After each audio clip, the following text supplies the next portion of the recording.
Welcome to Wranglers Roundup.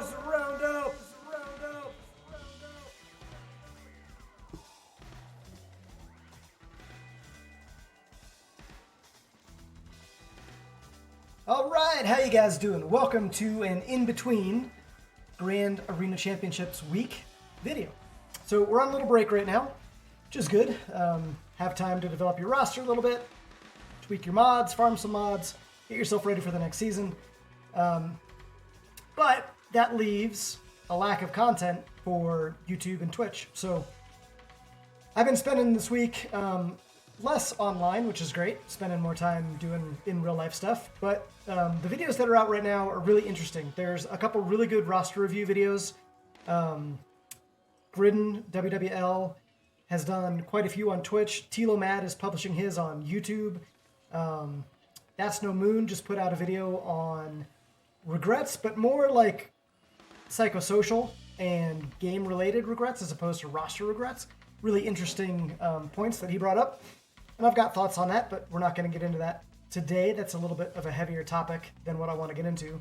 But it got me thinking about my roster development and kind of how I view the game and how I space out my time and, in my case, money on roster development or gameplay or energy refreshes, all that kind of good stuff.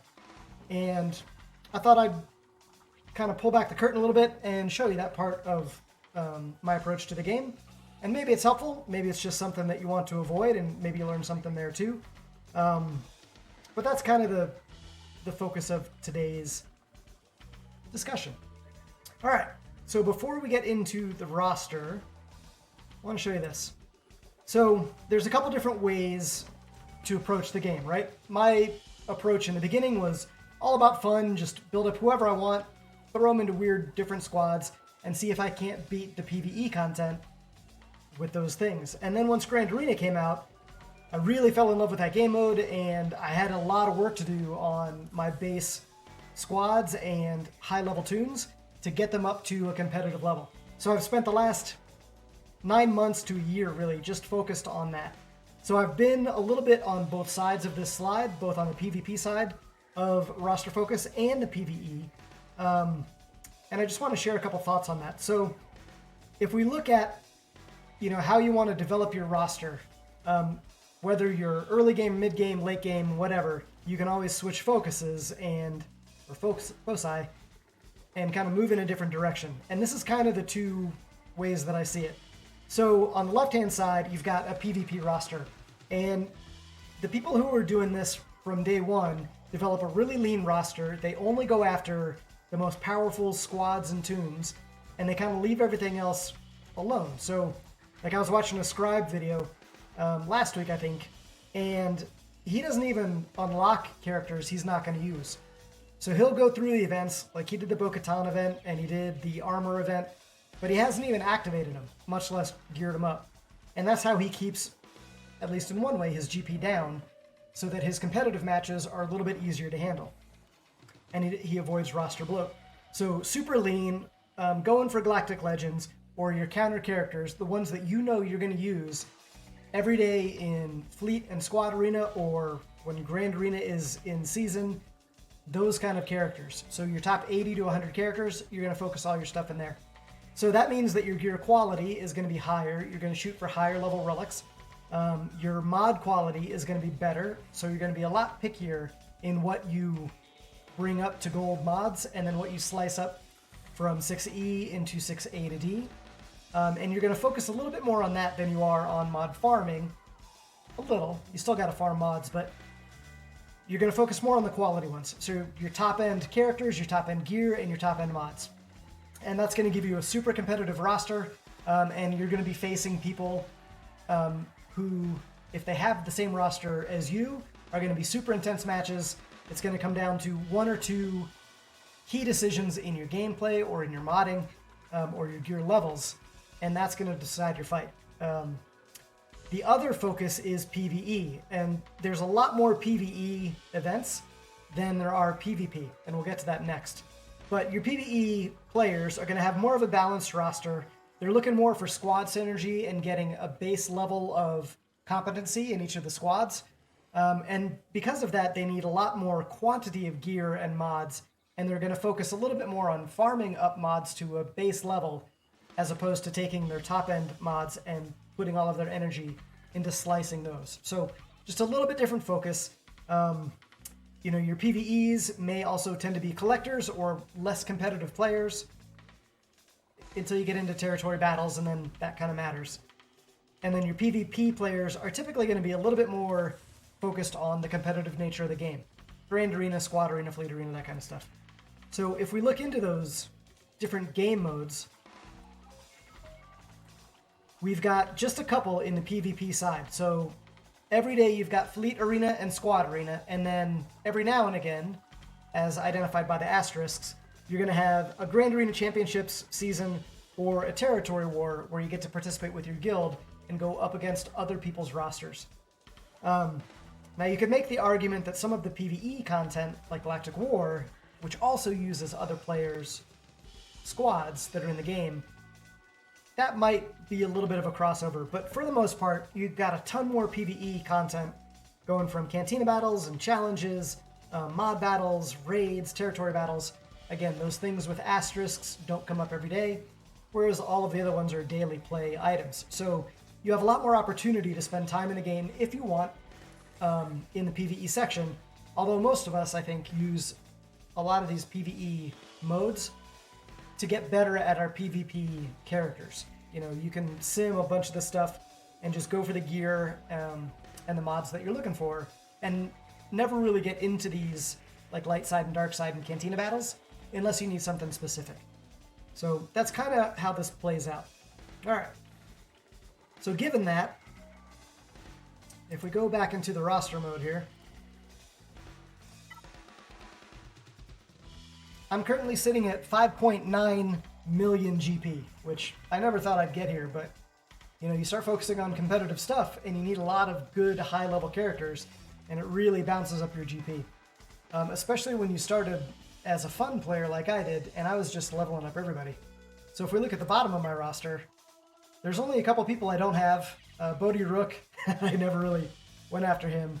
Kiadi Mundi, I may never get. I actually went from a high competitive guild into a low competitive one just to get out of light side and dark side GOTBs because my roster wasn't ready for it, and I would just get my ass kicked every single time I played.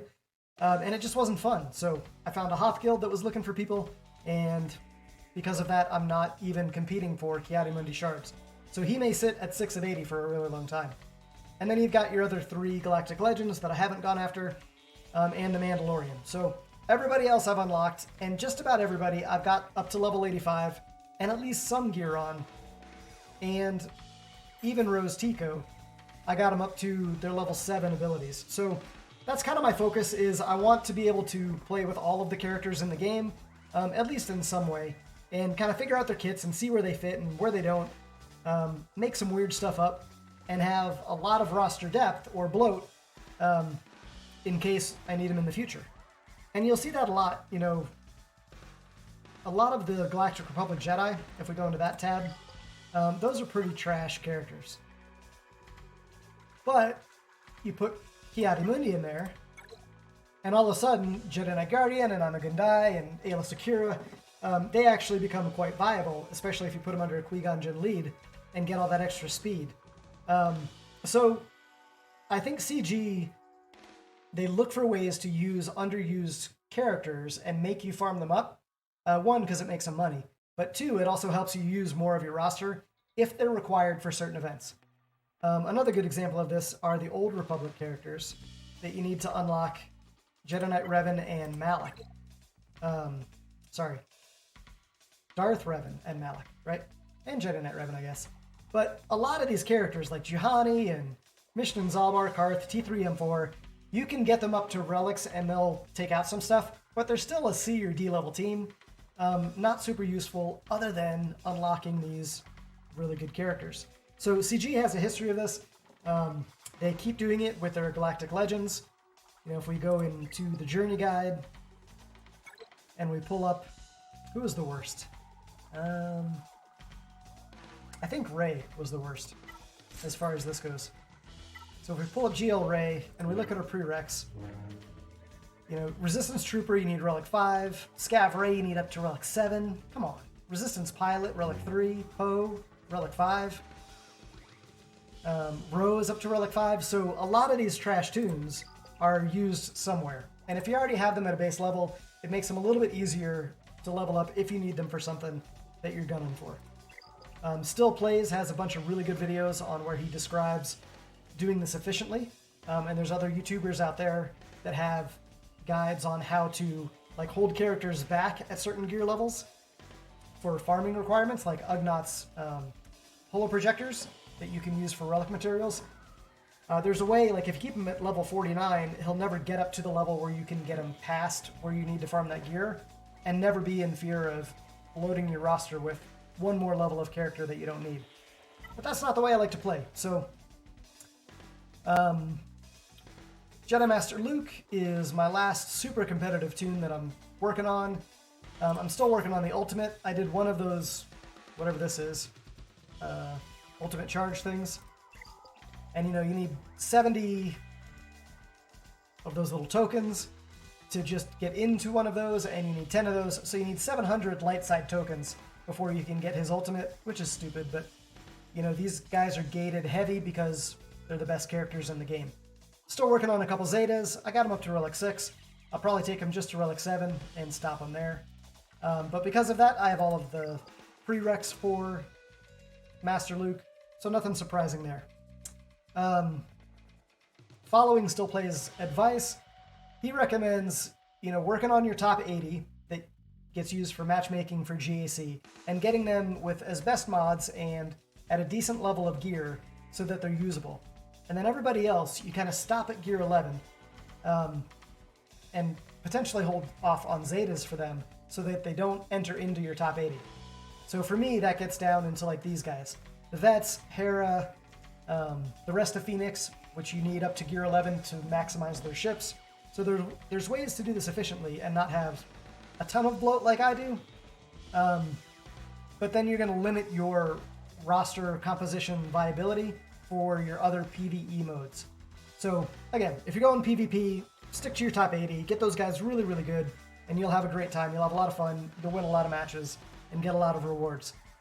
If you want to be more of a PvE player outside of territory battles, you can kind of develop your roster however you want and go more for squad synergy or kit synergy and develop your roster that way. So I've done a little bit of both. It's fun. And one of the places that I really like to do this in is in the slicing of mods. So if we're going to work on, who do we need mods for? Let's come down here into the gear 11 guys.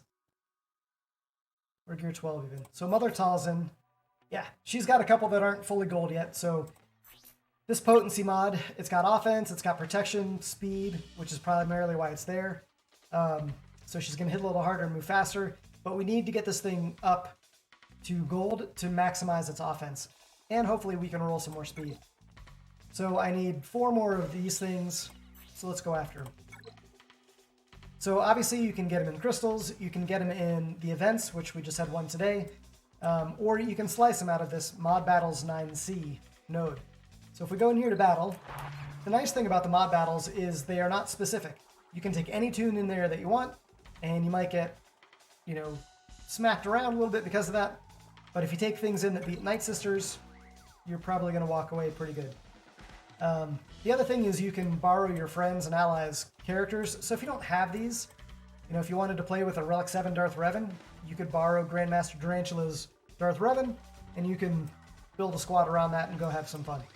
A lot of times, though, I'll just pick somebody random, and I'll deselect them once I'm ready to jump in. And that way I see how my squad and my mods work, get some turn orders down, check out some kit synergies, and go from there. So this is a good one. We may get smoked on this, but we'll try it. So I've been playing around with the Newt Dooku teams and trying to see who else fits in there. I've tried Mission and Zalbar, I've tried Asajj the Zombie, Nest is a really viable option here, and then both Sith Assassin and Alkalite Hyde, so you're only hitting Nest. So let's try that. So we'll deselect Emperor Palpatine. And now we've got just my characters going up against these level 84 Night Sisters. We'll see what happens. Really great way to test. You know, if you have some extra time and you want to play, nice way to do that too. So we got to jump out first. We'll put Extortion out there. Hide everybody. At least the two that we can. And let's pop her. Alright, 20k hit from Nest. Let's hide Assassin, so she doesn't get hit. And then let's take out this Archer with my own and hide her. Alright, so at least we know that the proof of concept works. Everybody is hidden except Nest. And if this was a more competitive game mode, Nest would be getting a whole bunch of hits on her, and everybody else would be free to do whatever they do. It looks like Zombie's going to go next, so let's stun her. There we go. And then we can go all in on Spirit. At least with Dooku. It was enough. And we can hit under protection with this. It was dodged. Great. Alright, Nest takes care of that. And Dooku will take care of Zombie. So, again, you get to test out your characters in ways that you don't get to in other modes. And there's really no danger here other than wasting a little bit of energy if you lose. Again, we'll hide Alkalite. Let's put Extortion on that Spirit over there. Slow her down a little bit. Let's do a little Saber Strike over there. And then we'll hide our Separatists. There we go. Little basic tick her out. Take out the Archer so she doesn't hide. Big shot. Boom! 24k hit. Nice job. There goes Nest counters. That should kill Zombie. Nope, not yet. Alright, we'll spread more Extortion then. That killed her. So that was actually kind of a waste. We're already hidden, but we can speed up Dooku's turn meter since he's a Sith. And we can stun her maybe. Or just kill her. That works too. Have to dodge on Initiate. And there goes Zombie. Alright, so now we're in round 3 of 3 in this mod challenge. And here's where it can get dicey because Mother Talzin and Daka on the squad are actually relatively competitive for how they are kitted and modded for this event. So throughout the days, tied her. We can't stealth, so let's do a little hit there. Slow down Talzin. And maybe shock her too.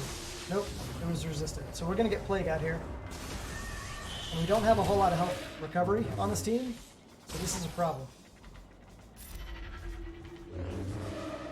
Alright, we'll call Dooku in a couple times on Talzin, try to get her out of there. That should take care of her. And now we got to get Daka out before she revives her. Let's hide Alkalite again. Plague is still on everybody. And we're about to lose our Assassin. Alright. Counterattacks, nice. Nest doing her thing. And we're just going hard after Daka here. There we go, we had the expose up, so I used a basic. Let's spread Extortion over to Talia. And see if we can't knock her out before she takes a turn. Perfect. Alright. Let's do that. And now we gotta wait for the other Alkalite to come out of stealth. That's kind of annoying. But we have Nest's AoE. Oh, there goes our Assassin. So my Assassin is gear 8 or 9, I think. Obviously not enough for this level. Alright. But if you don't want to sim your energy, we still got 3 of those things. That's pretty good. You can do something like that. Alright. The other thing is I need a bunch of light side battle wins to get those little tokens for Jimmel, Jedi Master Luke. So I've been farming those out of young Lando because I'm still working on getting his ship all the way up. Again, I'm a collector. I like having everything available. Might as well get them maxed out if you can. I'm 78 out of 100 shards on that. And young Lando is a great source of Carbantes, and Carbantes have light side nodes available, as well as you can get them there. But I'm really going after these things. Right there. These light side currency tokens or tickets or whatever they are. So I got 39, I need 70 to get my second battle into the ultimate. And instead of simming it, which I could, let's go in and battle it. So light side battles, obviously you need light side characters. We're going against level 76 tunes, so all of the tunes in my roster are above that. They're all 85 or better. Again, you can choose somebody to go in with you. And in the squad selector, we can go way down the bottom for this. You know, because it's really not competitive with taking high-level tunes in there. But, like, I just got the Mandalorians up. But I can only use 2 of them there, so that's not good. But I can use these guys.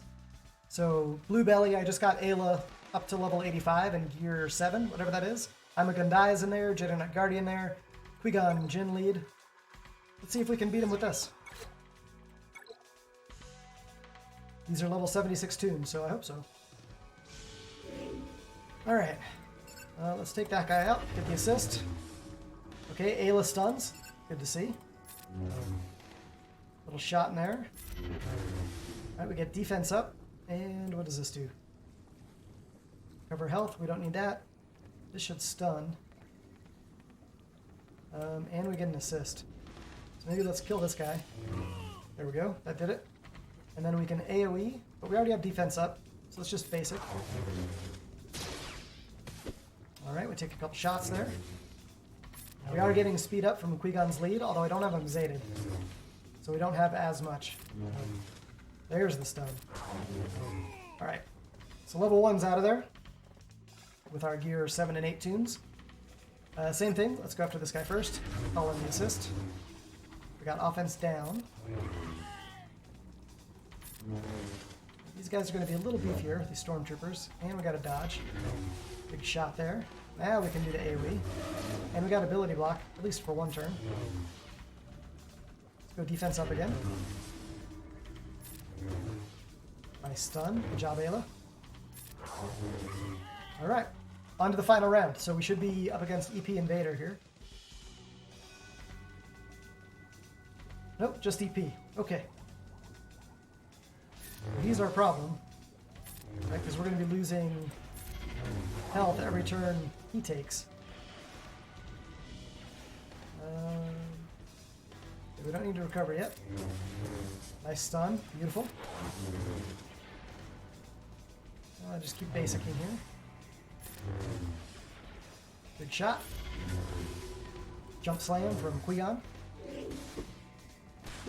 Alright, they're finally getting turns. Let's go defense up. Alright, EP's out. Force push. Got the ability block. Don't need to recover health yet.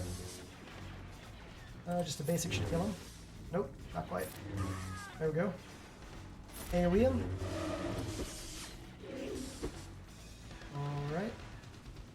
We don't need to heal yet.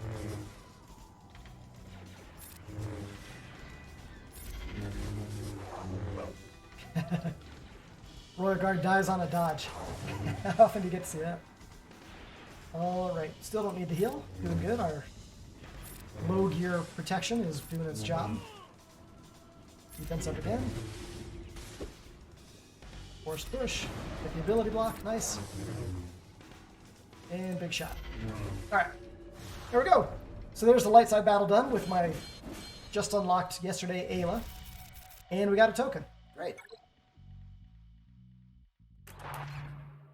So you can do this with all of them, including ships. The last thing I want to show you is the Cantina battle.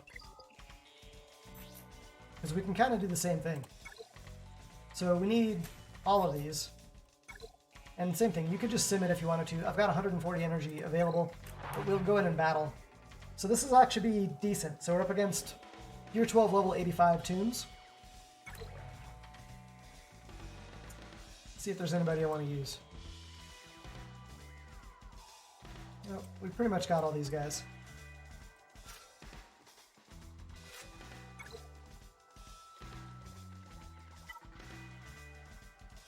Let's get down here to our mostly Gear 12 tunes here. Well, let's try this one. So we got a Relic 7 Lando, I know. Hello, what have we here? Yep. My first Relic 7 up until I started getting Jedi Knight Luke requirements. One of my favorite characters, which is why I put him up there in the first place. He's still a trash tune, but this is a dot team, and I just threw Lobot in there because, you know, it's Lobot and Lando. Why not? We'll remove our ally again. And this is actually a defensive GAC team that I use, or that I'm planning on using. So let's put it on 1x speed and auto it and see how the AI plays it. So we got Wampa going nuts. He's Relic 5. Lando's Relic 7. Double down hits. Mission goes invisible. Lobot in there with a basic strike. Ooh, 18k hit from Zalbar. Very nice. And this is another way you can a little bit predict how your defensive teams are going to do in GAC. Is get him in here, put it on 1 time so you can see what happens. And you can get an idea for turnover and squad synergy. 94k hit from Wampa. Granted, these are your 12 tunes. But I think this is actually a little bit more realistic than the Galactic Conquest mode, where you have all the data discs and modifiers and all that crap that makes it into more of an arcade mode than a true GAC mode. And there you go. So double down worked, the taunt worked, mission hid, and Wampa countered just as he could, and as he should. And we got one of our little things. Signal data's here. So we're looking good. All right. So I think that kind of demonstrates the point. So again, if you're PvP or you're time crunched or you just don't care, sim all this stuff and focus on your top end characters. If you do want to get a little bit more enjoyment out of the game, you can use your bottom end characters to farm the exact same things you're simming, if you have the time and if you have the roster that you want to do that with. And you get a little bit more idea of how the kits work and maybe characters that you want to bring up to higher stars and higher gear if they fit into one of your rosters that you need an extra person, or you just want some flexibility for PvE content or even PvP if you decide to gear them up that high. All right, so that's my take on roster development, and that's where my roster is right now. I hope that was enjoyable. Maybe you guys learned something. If not, at least go check out the content creators who I have learned from and who gave inspiration for this particular video.